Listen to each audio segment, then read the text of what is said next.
In physics, there are lot of branches present.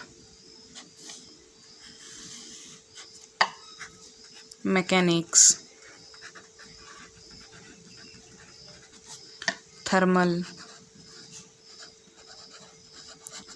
optics, electrical. Now we are studying the branch mechanics. In mechanics, study of motion of object.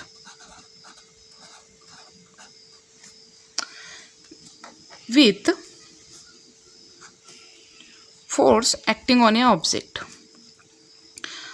फिजिक्सच्या बऱ्याच शाखा आहेत, जसं की mechanics, thermal, optics, electrical, अशा बऱ्याच शाखा आता काय आहेत, प्रेझेंट आहेत. त्यातली मेकॅनिक्स शाखा जी आहे तिचा आपण अभ्यास करणार आहोत. मेकॅनिक्समध्ये कशाचा अभ्यास केला जातो, तर ऑब्जेक्ट जर मोशनमध्ये असेल तर त्याचा अभ्यास केला जातो.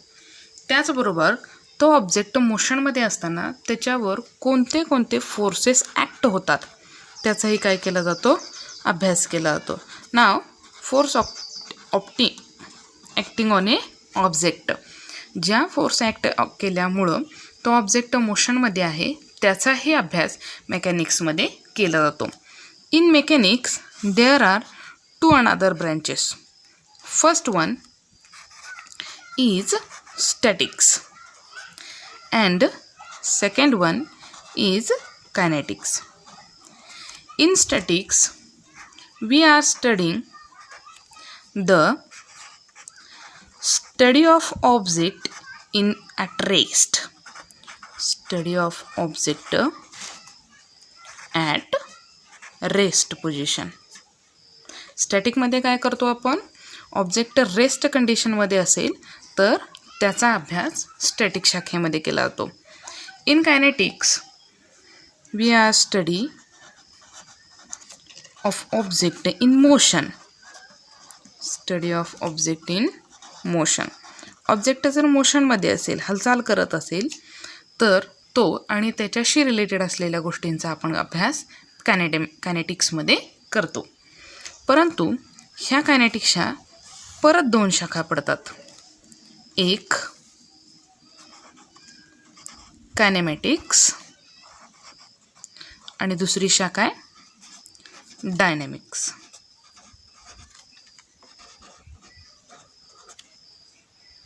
Main difference between kinematics and dynamics is, now in kinematics we are study of object in motion without considering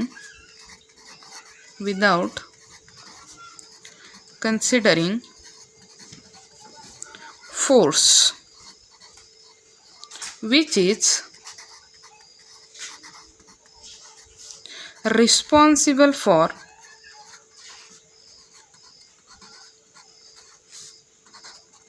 motion.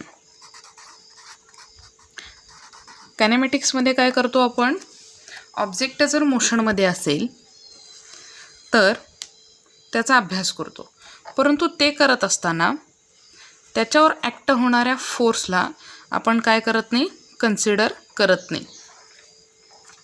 एखादं उदाहरण द्यायचं झालं तर first kinematical equation V is equal to U plus AT.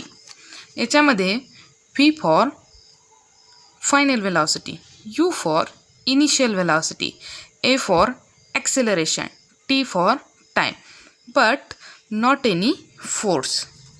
Second kinematical equation is S is equal to UT plus half AT square. In this equation, S is denoted as a displacement, Y is initial velocity, T is a time, half is a number, A is acceleration, and t is the time, but not included in force.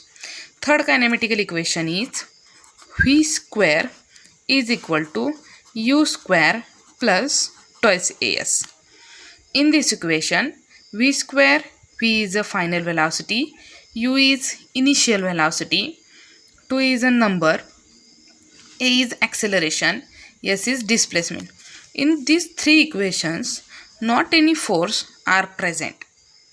याचा अर्थ काय की ज्यावेळी आपण कायनेमॅटिक्स या शाखेचा अभ्यास करतो त्यावेळी ते करत असताना ऑब्जेक्ट मोशनमध्ये असतो आणि तो त्या मोशनला रिस्पॉन्सिबल असतो की तो ती मोशन काय करत असतो, घडवून आणत असतो.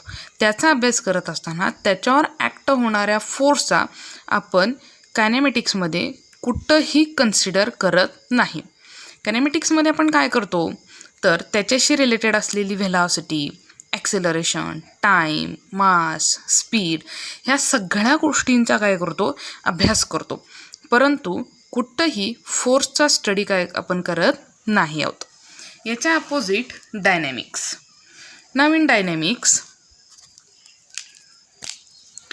Study of object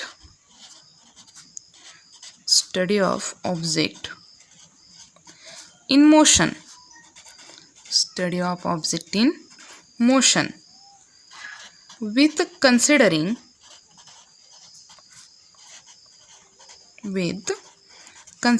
force which is responsible for motion.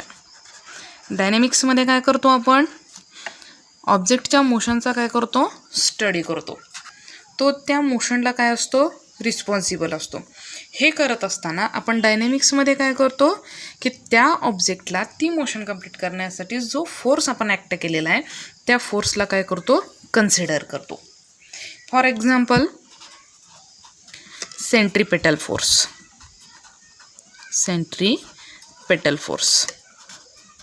आपण पुढं जाऊन सेंट्रीपेटल फोर्स शिकणार आहोत. फक्त सेंट्रीपेटल फोर्स म्हणजे नेमकं काय ते पाहूयात, म्हणजे आपल्या पटकन लक्षात येईल. Suppose A one particle performing in A circular motion. This is the centre of a circle. One particle is here and it is denoted as a point P. Point O to point B, this is denoted as a distance R. It is called a radius vector or a position vector. The linear velocity of particle P directed in this way and it is denoted as a V. The particle performing in a circular motion. The force acts on a particle P along the radius and towards the center. This force is called a centripetal force. And this applying force, the particle performs a purely circular motion. असं consider करा की एक particle P आहे आणि तो circular motion काय करतोय, complete करतोय. तो जो सर्कल आहे त्या सर्कलचा सेंटर O आहे. पार्टिकलचं सेंटरपासूनचं अंतर आपण आरनं डिनोट केलं आहे. त्याला आपण पोझिशन वेक्टर किंवा रेडियस वेक्टरसुद्धा म्हणू शकतो. पार्टिकल पीची लिनियर व्हेलॉसिटी आपण फीनं डिनोट केलेली आहे आणि ती आत्ता या डायरेक्शनला आहे. पार्टिकल सर्क्युलर मोशन परफॉर्म करत असताना त्याच्यावरती फोर्स ॲक्ट केला आणि तो फोर्स टुवर्ड्स दी सेंटर आहे. त्यामुळे तो पार्टिकल काय करू शकतो, ती सर्क्युलर मोशन काय करतो, कंप्लीट करतो. हा सेंट्रिपेटल फोर्स लागल्यामुळं तो पार्टिकल ती सर्क्युलर मोशन कंप्लीट करेल. जर हा सेंट्रिपेटल फोर्स लागला नाही तर पार्टिकल ही सर्क्युलर मोशन कंप्लीट करू शकणार नाही. Now in dynamics we are studying the force which force act on a particle and particle performs their motion with mass, speed, velocity, acceleration. म्हणजे आपण डायनॅमिक्समध्ये फोर्सचा अभ्यास करणारच आहोत, त्याचबरोबर मास, व्हेलॉसिटी, ॲक्सिलरेशन, टाईम ह्या सगळ्या गोष्टींचा सुद्धा काय करणार आहोत, अभ्यास करणार आहोत. म्हणजे कायनेमॅटिक्समध्ये आपण काय करणार आहोत, मास, व्हेलॉसिटी, डिस्प्लेसमेंट, स्पीड, टाईम ह्या सगळ्या गोष्टींचा तर अभ्यास करणार, परंतु फोर्स नाही कन्सिडर करणार. पण डायनॅमिक्समध्ये ह्या सगळ्या गोष्टी मास, व्हेलॉसिटी, ॲक्सिलरेशन, स्पीड, टाईम ह्या सगळ्यांच्या बरोबर फोर्सचा पण काय करतो, अभ्यास करतो. कॉज ऑफ दिस क्वांटिटी म्हणजे ह्या ज्या गोष्टी आहेत स्पीड, व्हेलॉसिटी त्यांचे रिझन्स की कोणता फोर्स ॲक्टिव्ह केल्यामुळे तो ऑब्जेक्ट ती मोशन कंप्लीट करू शकला, कोणतं प्रेशर दिल्यामुळे त्या ऑब्जेक्टनं ती गोष्ट परफॉर्म केली, ह्या सगळ्या गोष्टींचा अभ्यास आपण कुठं करणार आहोत, तर डायनॅमिक्समध्ये करणार आहोत. Now next is circular motion. What is mean by circular motion? The motion of a particle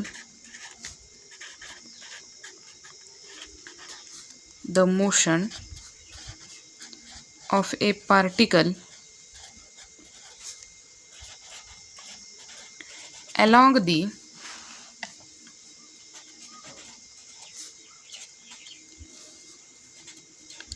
circumference of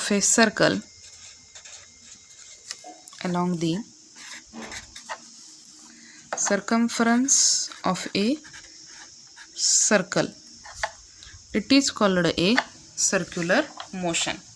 Suppose a one particle performing in a circular motion and this is the center of a circle, it is denoted as a O. Now particle at point P, the distance between point O to point P, it is denoted as R.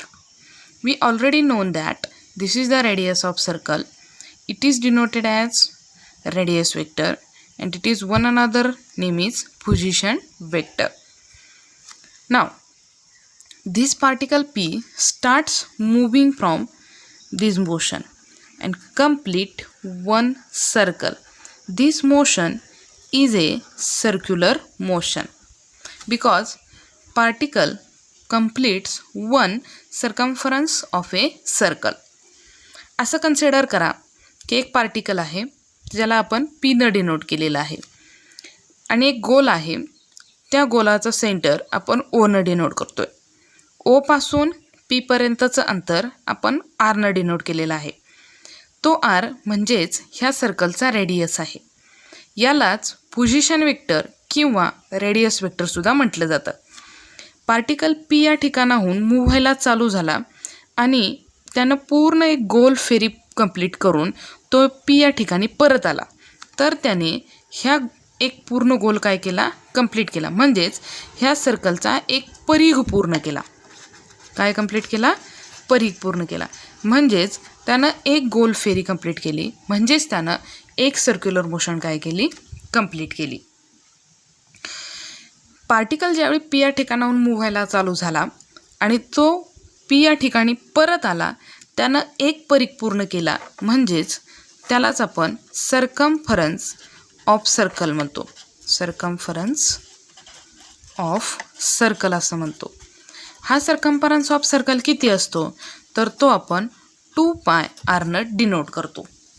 आता ते complete करत असताना particle ज्यावेळी एक गोल फेरी complete करेल त्यावेळी त्यानं केलेलं हे लिनियर डिस्टन्स असेल.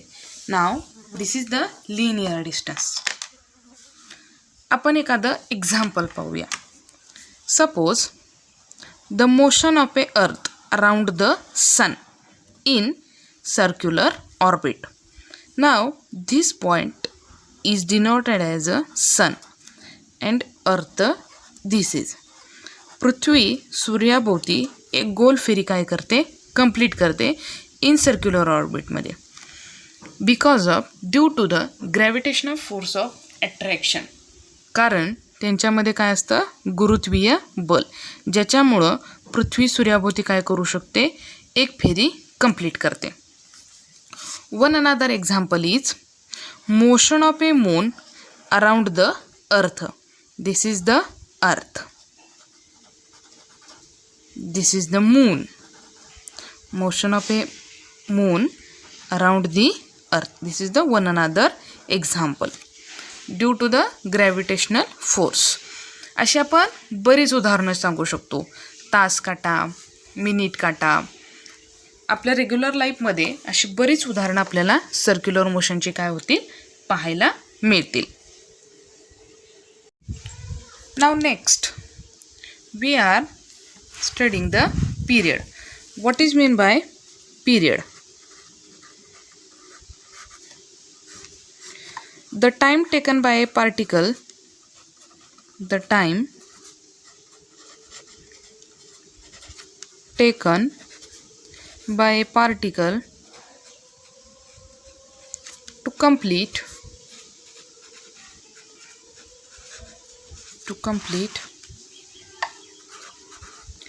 one revolution, it is called a period.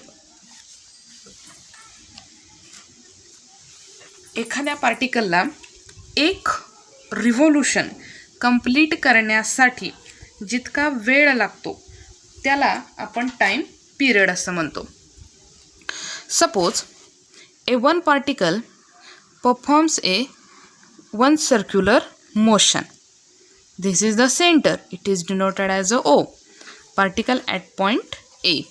Particle starts moving from point A and completes one circumference of a circle and returns to the original point A. Now, the time duration taken in a particle is 10 seconds. Now, this 10 seconds is a time period of a particle. असं consider करा की ए हा particle आहे आणि त्यानं एक circular motion काय केली कंप्लीट केली. तो ए या ठिकाणाहून मूव्ह व्हायला चालू झाला आणि तो फिरून परत ए या ठिकाणी आला. ती एक गोल फेरी पूर्ण करण्यासाठी त्याला किती सेकंद लागले 10 सेकंद आणि ते 10 सेकंद म्हणजेच तो त्याचा काय आहे टाईम पिरियड आहे. Now time period T is denoted as a T. It is a 10 second. Now the SI unit of period is second. आपण टाइम कशामध्ये मेजर आउट करतो सेकंडमध्ये. What is mean by frequency? Next, what is mean by frequency? A particle performs a motion, repeats again and again a one such interval of a time. It is called a frequency. Suppose a one particle performs in a circular motion in again and again with same path with some time interval. It is called a frequency. Suppose this is the center of a circle. It is denoted as O and particle at point A. Now particle starts moving from point A, returns to A and continually the performs a circular motion. Suppose this particle performing circular motion 10 times in 10 minutes. The frequency is 10 rotations per 10 minutes. This is the frequency. And this frequency is denoted as n. असं consider करा की एक particle आहे आणि तो ए या ठिकाणाहून move व्हायला चालू झाला आणि त्यानं त्या गोलाला परत काय केल्या फेऱ्या मारायला चालू केल्या. ए या ठिकाणाहून चालू झाला परत तो ए या ठिकाणी आला परंतु न थांबता परत तो कंटिन्यू ती मोशन काय करतोय कंप्लीट करतोय. त्यानं 10 मिनिटामध्ये 10 वेळा त्या गोलाला 10 फेऱ्या काय केल्या पूर्ण केल्या. तर 10 मिनिटात त्याचे किती रोटेशन झाले 10 रोटेशन. हे सांगणं म्हणजेच आपण काय सांगतो फ्रिक्वेन्सी. फ्रिक्वेन्सी कशाने डिनोट केली जाते एन ने डिनोट केली जाते. नाव the SI unit of frequency, SI unit of frequency is hertz. It is hertz. कशात मेजली जाते frequency it is measured in hertz. Now the example of frequency suppose our hand watch, our watch. आपलं घड्याळ आहे 12, 6, 3, 9. तासकाटा 12ला start झाला आणि तो फिरून 12 या ठिकाणी परत आला. एक फेरी पूर्ण झाली. परत तो मूव झाला आणि एक फेरी काय केली, कंप्लीट केली. म्हणजे टोटल किती झाले, 24 तास झाले. म्हणजे आपला 1 दिवस झाला. पुढं तो थांबणार आहे का, तर नाही. तो कंटिन्यू काय होत राहतो, मूव होत राहतो. बरोबर. हे सांगणं म्हणजेच आपण काय सांगतो, फ्रिक्वेन्सी सांगतो. Now one another definition of frequency is reciprocal of time period. It is called a frequency. 1 divided by T, 1/, period म्हणजेच त्याला दुसऱ्या भाषेमध्ये टाइम फ्रिक्वेन्सी असं म्हटलं जातं. पार्टिकल एक फेरी पूर्ण करतो म्हणजेच तो एक सर्क्युलर मोशन काय केली, त्यानं कंप्लीट केली.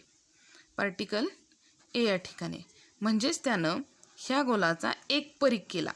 म्हणजेच त्यानं नेमकं किती अंतर कंप्लीट केलं, तर 2πr एवढं अंतर काय केलं, कंप्लीट केलं.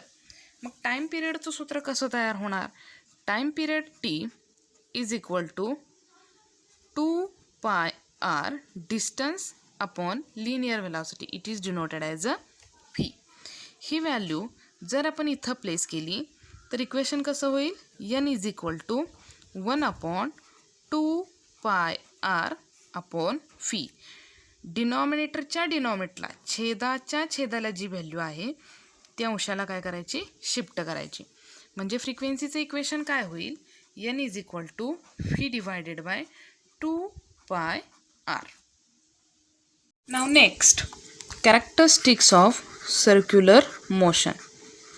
Characteristics of circular motion. First character is it is an accelerated motion. It is accelerated motion. आपण स्टडी करूया. Suppose one particle performs a circular motion. Center of circle, it is denoted as O. Particle at point P. The distance between point O to point P, it is denoted as R. It is called a radius vector or a position vector. Particle performs a circular motion at their linear velocity. It is in this direction. It is denoted as V. Now this particle going from point P to point Q in this. Now this is the radius vector R. This is the circle, so radius is constant. Now particle at point Q, the direction of velocity changes. This is this way. It is denoted as again V. Point P to point Q, this distance is a linear displacement and it is denoted as S. Now particle going from point P to point Q, the change in angle, and this angle is denoted as theta. This is the angular displacement. Particle going from point P to point Q with the time t.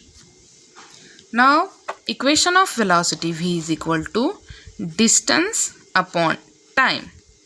It is this velocity is called a tangential velocity, or one another name is linear velocity. Linear velocity. असं का समजा की एक particle आहे आणि तो सर्कलची काय करतोय की पी या ठिकाणाहून मूव्ह व्हायला चालू झाला आणि तो ही सर्क्युलर मोशन काय करतोय, कंप्लीट करतोय. त्या सर्कलचं सेंटर ओ या ठिकाणी आहे. पार्टिकलचं सेंटरपासूनचं अंतर आर आहे, ज्याला आपण त्या सर्कलची रेडियस किंवा पोझिशन वेक्टर किंवा रेडियस वेक्टर असं सुद्धा म्हणतो. तो पार्टिकल आत्ता पी या ठिकाणी असताना त्याची जी लिनियर व्हेलॉसिटी आहे ती या दिशेला आहे, या दिशेला. ती आपण कशानं डिनोट केलेली आहे? व्ही एनं डिनोट केलेली आहे. आता तो पार्टिकल पी या ठिकाणाहून कुठं गेला? क्यू या ठिकाणी गेला. तर त्याची व्हेलॉसिटीची दिशा काय झाली? चेंज झाली आणि ती या दिशेला आहे. ती आपण कशाने डिनोट केली? व्हीनं.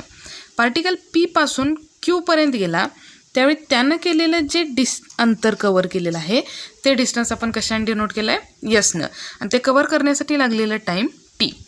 पार्टिकल ज्यावेळी पी या ठिकाणाहून क्यू या ठिकाणापर्यंत जाईल त्यावेळी त्यानं थोडासा अँगलही बदललेला असेल आणि तो जो कोन आहे जो पी या ठिकाणावरून तो क्यू या ठिकाणावर गेला त्यावेळी तो बदललेला कोन असेल जो आपण कशाने डिनोट केला आहे? थीटानं. त्यालाच अँग्युलर डिस्प्लेसमेंटसुद्धा म्हटलं जातं. ती जी व्हेलॉसिटी आहे व्ही, व्हेलॉसिटीचा बेसिक फॉर्म्युला काय आहे? Distance upon time. ह्या व्हेलॉसिटीलाच टँजेन्शियल व्हेलॉसिटी किंवा लिनियर व्हेलॉसिटीसुद्धा म्हटलं जातं. आत्ता रेडियस अशी आहे आणि व्हेलॉसिटी अशी आहे म्हणजे ह्या दोघांच्यामध्ये किती अंशाचा कोन तयार झाला? तर तो कोन आहे 90 डिग्री. याचाच अर्थ काय की रेडियस व्हेक्टर आणि लिनियर व्हेलॉसिटी किंवा आपण त्याला टँजेन्शियल व्हेलॉसिटी असं सुद्धा म्हणू शकतो are perpendicular to each other. या ठिकाणी घेतलं तरीसुद्धा आपल्याला असंच पाहायला मिळेल की रेडियस वेक्टर इकडं आहे आणि टँजेन्शियल व्हेलॉसिटी या दिशेला आहे. म्हणजे या दोघांच्यामध्ये किती अंशाचा कोन तयार झाला? 90 डिग्रीचा कोन तयार झाला. म्हणजेच काय? Radius vector and the linear velocity or a tangential velocity are perpendicular. Now the difference between speed and velocity is suppose this particle performs a circular motion starts from point P. That's time their speed is 5 meter per second. Particle P या ठिकाणून move व्हायला चालू झाला त्यावेळी त्याचं speed आहे 5 meter per second. Speed किती आहे? 5 meter per second. And this quantity is a constant quantity. तो स्टार्ट झाल्यापासून ती क्वांटिटी कुठंही काय करत नाही? चेंज करत नाही. Speed it is a scalar quantity. कसली क्वांटिटी आहे? स्केलर क्वांटिटी आहे. कारण आपण याच्यामध्ये फक्त कशाचा अभ्यास करतोय? It is only magnitude. फक्त आपण काय पाहणार आहोत? Magnitude. But velocity is a vector quantity. आपण याला व्हेक्टर का म्हणणार आहोत? It is a vector quantity because in vector we are studying magnitude as well as direction. या सगळ्यांचा अभ्यास करणार. आता हे वेक्टर काय आहे किंवा ते स्टडी करूया. पार्टिकल आपण काय सांगतोय? पी या ठिकाणाहून मूव्ह व्हायला चालू झाला त्यावेळी त्याचं स्पीड किती आहे? 5 मीटर पर सेकंद आहे. जो वेळी तो पी या ठिकाणी आहे त्यावेळी त्याची दिशा इकडं आहे. तो क्यू या ठिकाणी गेला त्यावेळी त्याची दिशा इकडं आहे. मॅग्निट्यूड सेम राहणार आहे. इथं पण ते किती असणार आहे? 5 मीटर पर सेकंदच आहे. परंतु डायरेक्शन काय झाली? चेंज झाली. तो ज्यावेळी या ठिकाणी येईल आर या ठिकाणी त्यावेळी त्याची दिशा इकडं असेल पण magnitude same 5 meter per second पण डायरेक्शन काय झाली? चेंज झाली. तो ज्यावेळी या ठिकाणी येईल त्याला आपण यस नाव देऊ त्यावेळी त्याची डायरेक्शन परत चेंज झाली. Magnitude same 5 meter per second. या ठिकाणी आला टी नो डिनोट करूयात त्यावेळी दिशा इकडं आहे. Magnitude same 5 meter per second पण डायरेक्शन काय झाली? चेंज. ज्या वेळी तो सर्क्युलर मोशन कंप्लीट करणार आहे स्टार्ट पॉईंटपासून फिरून त्या पॉईंटपर्यंत येईपर्यंत तो त्याचं स्पीड काय करत नाही? बदलत नाही आहे. 5 मीटर पर सेकंदच आहे परंतु प्रत्येक वेळी डायरेक्शन काय होते? चेंज होते. म्हणजेच काय? व्हेलॉसिटीमध्ये काय होतं की त्याचा डायरेक्शन प्रत्येक वेळी काय होते? बदलते. मॅग्निट्यूड सेमच आहे 5 मीटर पर सेकंद जे कॉन्स्टंट आहे जे बदलत नाही आहे. परंतु डायरेक्शन काय होते, डायरेक्शन चेंज होते, प्रत्येक वेळी काय होते, चेंज होते. आणि डायरेक्शन चेंज होते तर व्हेलॉसिटी पण काय होणार आहे, चेंज होणार आहे. व्हेलॉसिटी पण काय होणार आहे, चेंज होणार आहे. मग ॲक्सिलरेशन म्हणजे नेमकं काय, तर acceleration is called as change in velocity, change in velocity with respect to time. याचाच अर्थ काय, पार्टिकल सर्क्युलर मोशन कंप्लीट करत असेल, performs a circular motion, is accelerated motion. जर व्हेलॉसिटी चेंज होत असेल तर ॲक्सिलरेशन काय होणार आहे, बदलणार आहे. व्हेलॉसिटी इन्क्रीज झाली, ॲक्सिलरेशन पॉझिटिव्ह असेल. व्हेलॉसिटी डिक्रीज झाली, ॲक्सिलरेशन निगेटिव्ह असेल. व्हेलॉसिटी कॉन्स्टंट असेल तर ॲक्सिलरेशन 0 असेल. Now second character is circular motion is a periodic motion. Circular motion कशी आहे, पिरियडिक मोशन. आपण पिरियड म्हणजे काय हे ऑलरेडी शिकलेलो आहे. What is mean by periodic, after definite time object repeats motion along same path, it is called a periodic motion. एखादा particle असेल आणि तो तीच मोशन त्याच पाथमध्ये परत कंप्लीट करत असेल ठराविक वेळेमध्ये, तर तिला कसली मोशन म्हणायचं, पिरियडिक मोशन. परंतु प्रत्येक सर्क्युलर मोशन ही पिरियडिकच असेल असं आपण सांगू शकत नाही. हा रूल युनिफॉर्म सर्क्युलर मोशनसाठी लागू होतो.